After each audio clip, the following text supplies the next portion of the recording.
Students, welcome in Sapna Yadav educational videos. Don't forget me for subscribe, comment, like and share. In a previous video, we was discussed the male reproductive part, and in this video, we will discuss the female reproductive organ.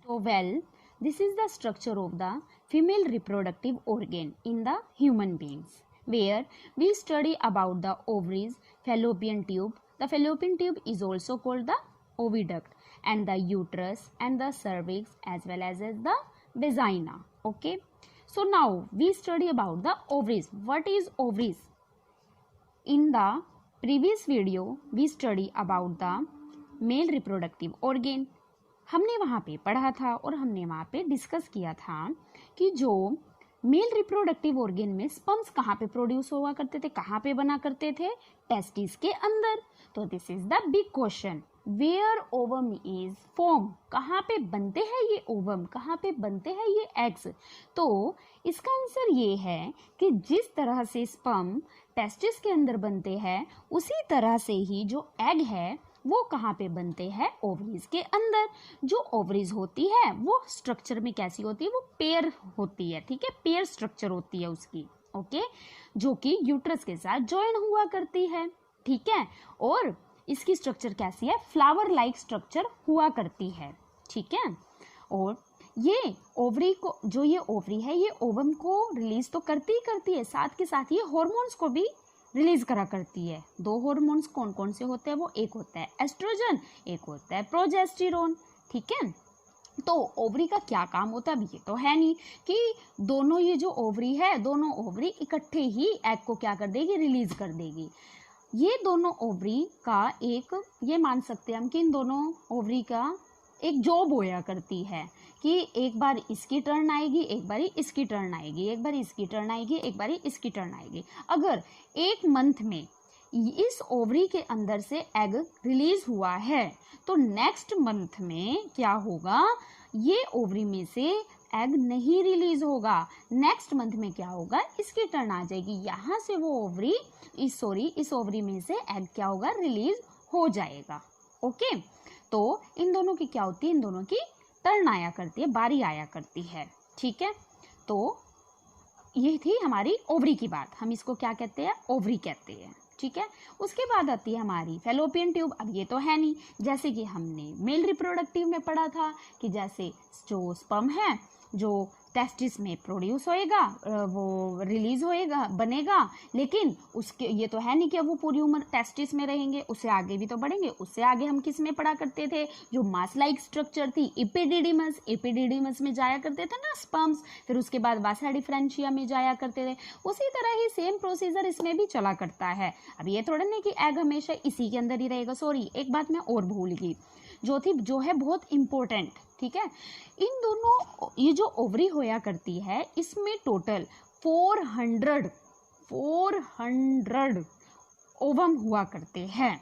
ठीक है, जो कि मतलब menopause के दौरान वो जो egg है वो फिनिश हो जाया करते हैं. ठीक है, ये ड्यूरिंग द बर्थ, जब बर्थ होता है एक बेबी गर्ल का, 1 मिलियन से भी ऊपर ओवरीज में एग हुआ करते हैं. ठीक है, लेकिन वो क्या है, जैसे जैसे गर्ल्स बड़ी होती जाती है वो जो एग है, वो एग जैसे बच्चा खेलता है, बच्चा जंपिंग करता है, इधर उधर खेलता है, तो वो क्या होते हैं, वो हाइमन के जरिए वो भी रिलीज हो जाया करते हैं. लेकिन जब प्यूबर्टी स्टेज आती है, जब गर्ल्स की एक प्यूबर्टी अवस्था आती है, एक एडोलसेंस पीरियड आता है गर्ल्स का, तब वो रिलीज होना शुरू हो जाते हैं. ये कब रिलीज होते हैं, ये 10 से लेकर के 16 की एज तक ये क्या होते हैं, ये हर एक लड़कियों के अंदर, हर एक गर्ल्स के अंदर रिलीज होना शुरू कर देते हैं. ठीक है, ये थी हमारी ओवरीज की और ओवम की बातें.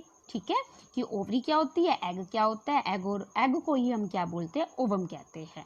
ठीक है, okay. So now fallopian tube. अब हाँ, हम क्या स्टडी कर रहे थे कि ये जो एग है, ये तो है नहीं कि एग हमेशा यहाँ रहेगा, एग इसके बाद भी बढ़ेगा.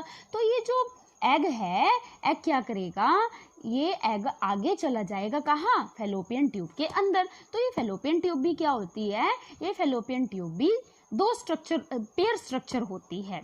ठीक है, जो किससे ज्वाइंट होती है, फंडस से, मतलब फंडस से अटैच हुआ करती है और यूट्रस से अटैच होती है। ठीक है, तो ये स्ट्रक्चर कैसी है, ये वेल डेवलप्ड स्ट्रक्चर है। और कैसी स्ट्रक्चर है, वेल डेवलप्ड स्ट्रक्चर है और मस्कुलर ट्यूब है।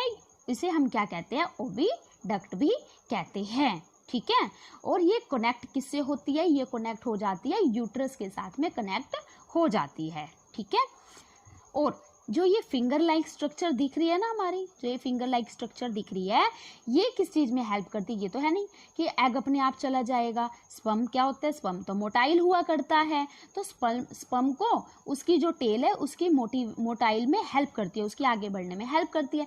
लेकिन जो ये एग होता है, ये एग कैसा होता है, एग होता है नॉन मोटाइल, ये अपने आप नहीं चल सकता, ये अपने आप मूव नहीं कर सकता। तो इसकी जो मूविंग है, इसकी मूविंग किसकी वजह से होती है, इसकी मूविंग करने में कौन हेल्प करता है, इसकी मूविंग करने में कौन हेल्प करता है, फैलोपियन ट्यूब की एंड में जो ये फिंगर लाइक स्ट्रक्चर है ये हेल्प करते हैं, जिसे हम क्या कहते हैं, फिम्ब्रिल टिब्यूल। ठीक है, फिम्ब्रिल टिब्यूल, ओके, जिसे हम क्या कहते हैं, फिम्ब्रिल टिब्यूल। ओके, ये किस चीज में हेल्प करती है, ये इसकी मूवमेंट पे हेल्प करती है। ठीक है, अब वैसे तो मैं ये फर्टिलाइजेशन में बताऊंगी कि फर्टिलाइजेशन में इसकी प्रोसेस कैसे होती है, लेकिन थोड़ा सा मैं बता देती हूँ कि क्या होता है। जब स्पर्म अंदर चला जाता है तो स्पर्म यहाँ पे आके यहाँ आके सिट हो जाता है, यहाँ पे आके मतलब बैठ जाता है। ठीक है, अब बहुत सारी क्वांटिटी में क्या होते हैं, स्पर्म जा रहे हैं। ठीक है, आप मतलब मिलियन और बिलियन की अप्रोक्स इतने जाया करते हैं। ठीक है, तो अब अकेला स्पर्म जो है वो तो सिर्फ अकेला मेहनत करेगा नहीं आगे बढ़ने के लिए, तो अब कुछ ना कुछ तो एग को भी करना पड़ेगा। तो एग क्या करेगा, एग भी जो ये फिम्ब्रिल ट्यूब्यूल है इसमें ये हेल्प करेगा एग को आगे ले जाने में।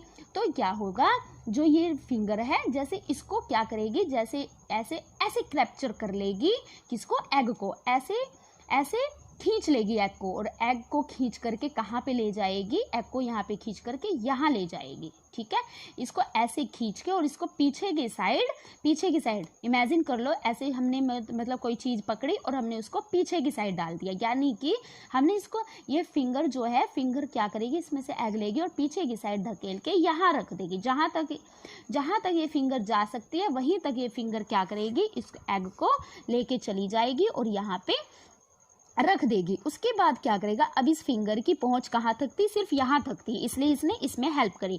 अब ये फिंगर यहाँ तक तो नहीं जा सकती, ठीक है, इतनी लंबी फिंगर नहीं है इसकी जो यहाँ तक इसे पूरा यहाँ तक ले जाएगी।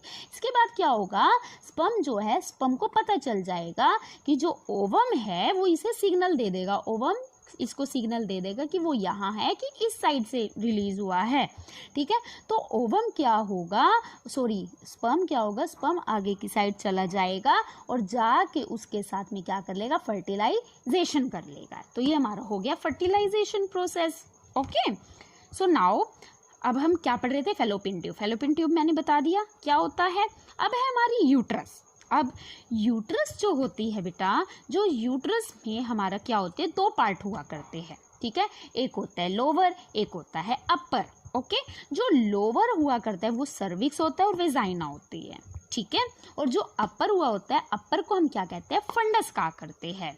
ठीक है, जो कि यूट्रस से ज्वाइन है, जो कहाँ पे है, यूट्रस से ज्वाइन और फैलोपियन ट्यूब से ज्वाइन है।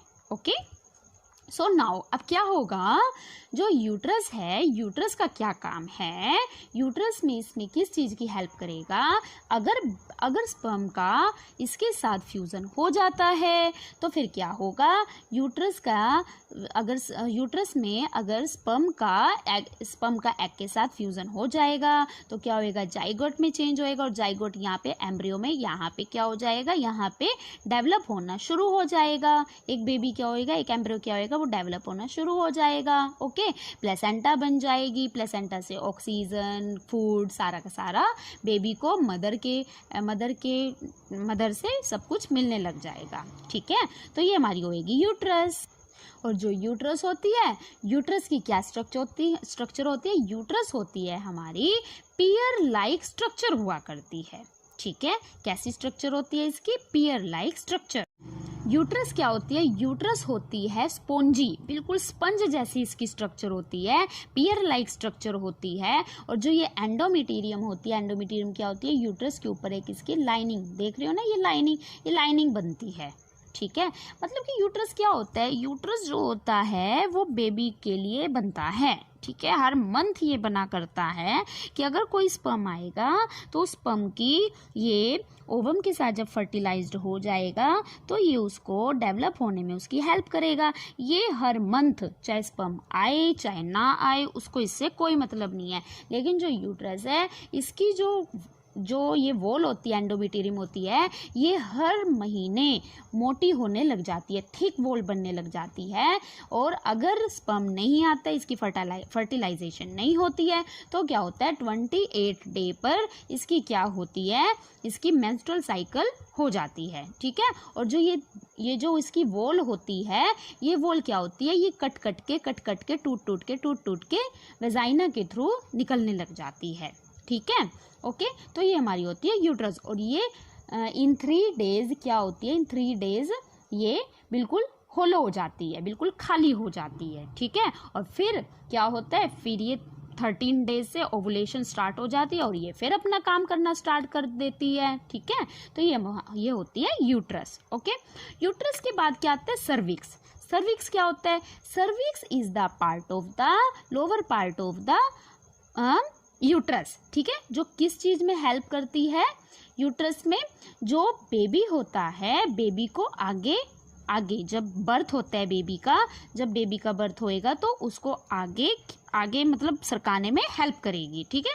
ये पेल्विक गर्डल से ज्वाइंट हुआ करती है, क्या? सर्विक्स। ओके, और ये कहाँ प्रेजेंट होती है? बिल्कुल वेजाइना के अपर पार्ट पे, यहाँ वेजाइना है और उसके अपर पार्ट पे सर्विक्स प्रेजेंट होती है, ठीक है। और इसकी जो ब्रेथ होती है कि मतलब लंबाई वो इतनी होती है, वो कितनी होती है? 2.5 to 3.5 centimetre. Okay, so now after the cervix, हाँ, सर्विक्स किस चीज़ में हेल्प करती है? मेंस्ट्रुअल साइकिल में भी हेल्प करती है। और क्या करती है? बेबी को आगे सरकाने में भी उसकी हेल्प करा करती है। Okay, so now after cervix the vagina start. तो वेजाइना क्या होती है? वेजाइना जब बेबी का बर्थ होता है तो ये उसमें उसकी हेल्प करती है। ओके, सो नाउ अब हम पढ़ लेते हैं ovaries. It is a female reproductive और sex organ. It is the one of the pair of female gland, okay, where eggs or ova or ovum are formed and hormones are also made. कौन सा hormone बताया था मैंने? Estrogen, and one is the progesterone. अब fallopian tube मैंने बताई थी क्या होती है, स्ट्रक्चर कैसी होती है? पेयर में स्ट्रक्चर होती है, एक इस साइड होती है और एक इस साइड होती है, ठीक है. It is also known as the oviduct uterine tubes, और हम इसे क्या कहते हैं? सेल्पिंजिस कहते हैं. It is the muscular tube. Okay, it is in pair of structure. Cylinder tube, cylinder like structure हुआ करती है इसकी. और क्या होती है? That connect through the fallopian tube to the uterus. Okay, अब मैंने बताया था आपको फिम्बियर ट्यूब, जो कि फिंगर लाइक स्ट्रक्चर बताई थी. किस चीज में हेल्प करती है? एग को निकालने में उसकी हेल्प करती है. किस में से? ओवरीज में से. Okay, it is the finger like structure which is present at the end of the fallopian tube. Okay, fallopian tube के बिल्कुल end में present होती है. Through this help eggs are moved from the ovaries to the uterus. क्या होएगा? इसमें ovaries में से egg को निकालेगी और कहाँ तक पहुँचाने में हेल्प करेगी? उसकी यूट्रस तक. फर्टिलाइजेशन इसको मैं आपको बाद में करवाऊंगी, क्योंकि आज मैं अभी आपको क्या करवा रही हूँ? सिर्फ फीमेल रिप्रोडक्टिव सिस्टम, फर्टिलाइजेशन नहीं करवा रही हूँ. अभी सिर्फ मैं फीमेल रिप्रोडक्टिव के पार्ट करवा रही हूँ. सो उसके बाद क्या आता है? Uterus. It is a hollow muscular organ located in the female pelvis. Okay, मैंने बताया था यूट्रस किससे ज्वाइंट होती है? पेल्विक गर्डल से. और सर्विक्स भी. It is a pear-shaped organ at this place where a fertilized egg implants during pregnancy and where a baby develops will until birth. Okay, birth तक क्या करेगा, जब तक बेबी का बर्थ नहीं हो जाता वो यूट्रस की वॉल से ज्वाइंट रहेगा। A baby develops until birth. It is also responsible for the menstrual cycle. बताया था ना कि एंडोमेट्रियम होती है और कैसे वो मतलब होया करती थी, कैसे मेंस्ट्रुअल साइकिल में उसकी हेल्प करती है। अगर स्पर्म आ गया तो वो बेबी को डेवलप करने में उसकी हेल्प करेगी, और अगर नहीं आता तो वो उसकी जो दीवार है, जो उसकी वॉल है, उसको तोड़ने में उसकी हेल्प करेगी। ठीक है। So now cervix, it is present is the lower end of the वोम of the uterus. Okay, बिल्कुल लोअर एंड में प्रेजेंट होता है। ठीक है। The top of the present at the top of the vagina, it is 2.5 to 3.5 centimeter also, and allows blood from menstrual cycle and a fetus baby to pass from the womb into vagina। और ये cervix किस चीज़ में help करता है, अगर periods हो जाते तो मेंस्ट्रुअल साइकिल हो जाते तो उसकी ब्लीडिंग में हेल्प करता है, और अगर नहीं होते हैं तो वो उसको फीटस को उसको वेजाइना तक पहुंचाने में उसकी हेल्प करता है। ठीक है, vagina this the passage in the body of a women और female animal that connects the outer sex organs to the part where baby grows. ठीक है, ये क्या है, वेजाइना क्या है, सबसे आउटर पार्ट है किसका, यूट्रस का। ठीक है, बिल्कुल आउटर पार्ट है यूट्रस का। इसमें क्या होएगा, बेबी बिल्कुल रिमूव हो जाएगा यूट्रस से और सर्विक्स से। ठीक है, cervix and vagina together form the birth canal. और जो सर्विक्स है और जो वेजाइन है वो दोनों मिलकर क्या बनाते हैं, बर्थ कैनाल बनाया करते हैं। The sperms are enter through the vagina. ठीक है।